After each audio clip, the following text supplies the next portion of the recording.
So guys, जैसा कि हमने पिछले एपिसोड में देखा, चेन तियान को एक नई मार्शल स्पिरिट मिली थी जो बहुत ज़्यादा पावरफुल थी। वो एक डीमन मार्शल स्पिरिट थी और उसे देखकर स्वॉर्ड एम्परर भी हैरान हो गया था। अपने ब्रेक थ्रू के बाद चेन तियान बहुत ज़्यादा पावरफुल हो चुका था और उसकी स्वॉर्ड की पावर्स भी बहुत ज़्यादा बढ़ चुकी थी, जिससे अब चेन तियान बहुत ज़्यादा खुश था। जिसके बाद वो अपने सेक्टर में आ चुका था। चेन तियान बुक पवेलियन में जाता है जहाँ पर उसे जियो बोया मिलती है, जिससे चेन तियान ने कहा था कि मैंने पहले वाली दोनों टेक्निक्स को कल्टिवेट कर लिया है और अब मुझे सेकंड फ्लोर से और ज़्यादा पावरफुल टेक्निक्स चाहिए। चेन तियान की बात सुनकर जियो बोया हैरान हो गई थी और इसीलिए वो चेन तियान को टेक्निक चुनने के लिए कहकर सेक्ट लीडर को चेन तियान के बारे में बताने चली जाती है। फिर अब हम चेन तियान को बुक पवेलियन में देखते हैं जहाँ पर वो सेकंड फ्लोर पर था और अपने लिए पावरफुल टेक्निक की तलाश कर रहा था। तभी उसे एक टेक्निक दिखती है जिसे देखकर वो कहता है कि यह टेक्निक तो पांचों सेट्स में सबसे ज्यादा पावरफुल हो सकती है। चेन तियान वहां पड़ी टेक्निक्स देखकर खुश होता है और कहता है कि यहाँ पर तो बहुत सारी पावरफुल टेक्निक्स है। यह कहकर वो उस टेक्निक की बुक्स ले लेता है और उन्हें अपने पास रख लेता है। जिसके बाद वो अगली टेक्निक की ओर बढ़ता है जो एक स्पेशल टेक्निक थी। तभी वहां पर एक डिसिबल भी आ गया था जो चेन तियान से कहता है कि तुम तो एक आउटर डिसिबल हो और दिखने में मुझे कम दिमाग के लगते हो। मार्शल आर्टिस्ट के लिए स्पेशल टेक्निक्स बहुत रेयर होती है। यह कहकर डिसिबल वहां से चला जाता है। पर अब उसकी बात सुनकर चेन तियान सोचता है कि यह टेक्निक पावरफुल है, लेकिन मैं उसे अपने साथ नहीं लेकर जा सकता क्योंकि मैंने पहले ही एक टेक्निक ले ली है और मुझे अभी और भी टेक्निक्स लेनी है। इसीलिए क्यों ना मैं इसे यही कल्टिवेट कर लूँ। यह सोचकर अब चेन तियान उस टेक्निक को कल्टिवेट करने लगता है और टेक्निक को याद कर लेता है। वो टेक्निक्स को याद करके उसकी बुक्स को फिर से उनकी जगह पर रख देता है और फिर से दूसरी टेक्निक ढूंढने लगता है। चेन तियान सोच रहा था कि 13 शॉट टेक्निक और 1 शॉट कट टेक्निक दोनों ही अब इम्प्रूव नहीं हो रही और उन्हें ब्रेक थ्रू करने में परेशानी होने लगी है। शॉर्ट स्ट्रेचिंग शॉट भी एक स्पेशल स्किल है, इसीलिए मैं उसे पब्लिक में यूज नहीं कर सकता। इसीलिए मुझे दूसरी पावरफुल शॉट टेक्निक को सीखना होगा जिससे मैं अपनी पावर्स को और आगे बढ़ा सकूं। यह सोचते हुए चेन तियान एक शॉट टेक्निक के पास पहुंचता है और उसकी पावर से लेवल से चेक करता है। चेन तियान उसकी पावर से देखकर समझ जाता है कि वो एक बहुत ज्यादा स्ट्रॉन्ग शॉट टेक्निक है, इसीलिए उसे ले लेता है। लेकिन चेन तियान जानता था कि उसके लिए उस टेक्निक को कल्टिवेट करना बहुत मुश्किल होने वाला है क्योंकि वो टेक्निक्स बहुत ज्यादा पावरफुल थी। इसीलिए अब चेन तियान उस टेक्निक की बुक को ले लेता है और वहां से जाने लगता है।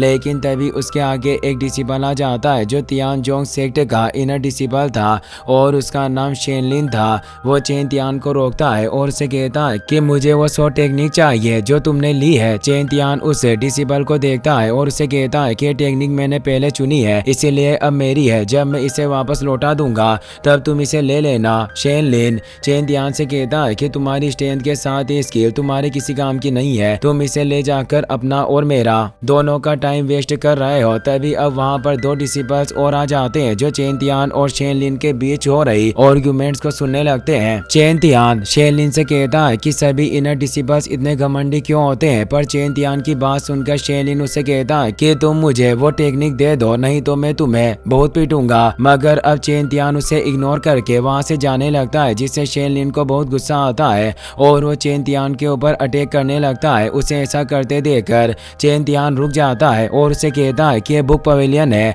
अगर तुम यहाँ पर लड़ाई करोगे तो तुम्हें सजा मिल सकती है। चेन तियान की बात सुनकर शेनलिन रुक जाता है। चेन तियान शेनलिन से कहता है कि इमॉर्टल सेक्ट सिलेक्शन में मैं सबसे पहले तुम्हें चुनूंगा, तब तुम मुझसे लड़ सकोगे। यह सुनकर शेनलिन हंसने लगता है और चेन तियान से कहता है कि बाद में पछतावा मत करना। पर अब चेन तियान उससे कहता है कि वो तो तुम्हें बाद में पता चलेगा कि कौन पछताएगा, तुम्हारे पास बस कुछ ही दिन बचे हैं। यह कहकर चेन तियान बुक पवेलियन से बाहर आ जाता है और सोच रहा होता है कि आउटर डिसिबल्स के लिए अभी भी बहुत सारी पाबंदियां हैं, इसीलिए जितनी जल्दी हो सके मुझे इनर डिसिबल बनना होगा। लेकिन उससे पहले मैं अपने सेक्ट वाले फ्रेंड्स से मिलने के लिए जाऊंगा। यह सोचकर वो अपने फ्रेंड्स को याद कर रहा होता है, पर तभी वहां पर एक डिसिबल आता है जो चेन तियान से कहता है कि मैं तुम्हें ही ढूंढ रहा था। उस डिसिबल का नाम किंग शुई होता है और वो भी एक आउटर डिसिबल था। उसे देखकर चेन तियान उससे पूछता है कि तुम हो कौन। लेकिन अब किंग शुई चेन तियान से कहता है कि हुआंग युनलोंग तुमसे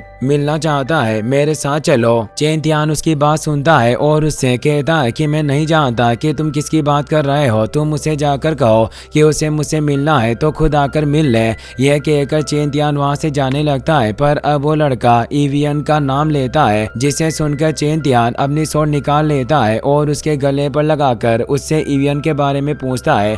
किंग शुई चेन तियान को अपने साथ वहाँ लेकर जाता है जहाँ पर इवियन थी। वहाँ हम दो डिसिबल्स को देखते हैं जो आपस में बात कर रहे होते हैं कि इवियन ने बॉस की बात मान ली है, मैं भी उसके साथ रात बिताना चाहता हूँ, चाहे उसके बदले में मेरी जिंदगी के साल ही क्यों ना कम हो जाए। पर अब उनकी बात चेन तियान सुन लेता है, इसीलिए वो गुस्से से उनके पास आता है और उनसे पूछता है कि वांग युनलोंग कौन है। लेकिन अब वो डिसिबल्स चेन तियान को कुछ नहीं बता रहे होते हैं, इसीलिए चेन तियान उनमें से एक का मुंह पकड़कर उसे दूर फेंक देता है, जो देखकर अब दूसरा डिसिबल वांग युनलोंग को बुलाने के लिए चला जाता है। पर तभी अब इवियन चेन तियान को देखकर वहां जाती है और चेन तियान के गले लगकर रोने लगती है। वो चेन तियान को वहां देखकर बहुत खुश थी और अब चेन तियान भी उसे देखकर बहुत खुश होता है। वो इवियन के आंसू पोंछता है और उससे पूछता है कि क्या तुम ठीक हो। लेकिन अब इवियन चेन तियान को धक्का दे देती है और उसे कहती है कि तुम यहाँ से चले जाओ, तुम्हें यहाँ नहीं आना चाहिए था। इवियन की बात सुनकर चेन तियान उससे पूछता है कि तुम्हें क्या हुआ है और टाई जियोंग और किंग ये कहाँ है। मगर अब इवियन उनका नाम सुनकर फिर से रोने लग जाती है। तभी अब वहाँ पर वांग युनलोंग आ जाता है जो किंग शुई का भाई था और इवियन को अपनी चीज बता रहा था। वो चेन तियान से कहता है कि तुमने मेरी इवियन को टच करने की हिम्मत कैसे की, मैं तुम्हें नहीं छोड़ूंगा। वांग युनलोंग को देखकर चेन तियान उससे पूछता है कि टाई जियोंग और किंग ही कहाँ पर है। तो अब वांग युनलोंग चेन तियान से कहता है कि वो तुम्हारा नेदरवर्ल्ड में इंतजार कर रहे हैं। यह कहकर वो चेन तियान के ऊपर अटैक करने लगता है, लेकिन अब चेन तियान अपनी स्वॉर्ड स्पिरिट को बाहर बुला लेता है और वो भी वांग युनलोंग के ऊपर अटैक कर देता है। वांग युनलोंग चेन तियान तक पहुंचता उससे पहले चेन तियान अपनी स्वॉर्ड के अटैक से उसे घायल कर देता है और उसे जान से मारने के लिए बढ़ने लगता है। पर अब इवियन उसे रोक देती है और कहती है कि तुम सेक्ट के अंदर किसी डिसेबल को मारोगे तो तुम्हें सेक्ट से निकाल दिया जाएगा। इवियन की बात सुनकर चेन तियान रुक जाता है और वांग युनलोंग की मार्शल स्पिरिट को खत्म कर देता है, जिससे उसकी सारी पावर्स खत्म हो चुकी थी और अब वो एक आम इंसान की तरह बन चुका था।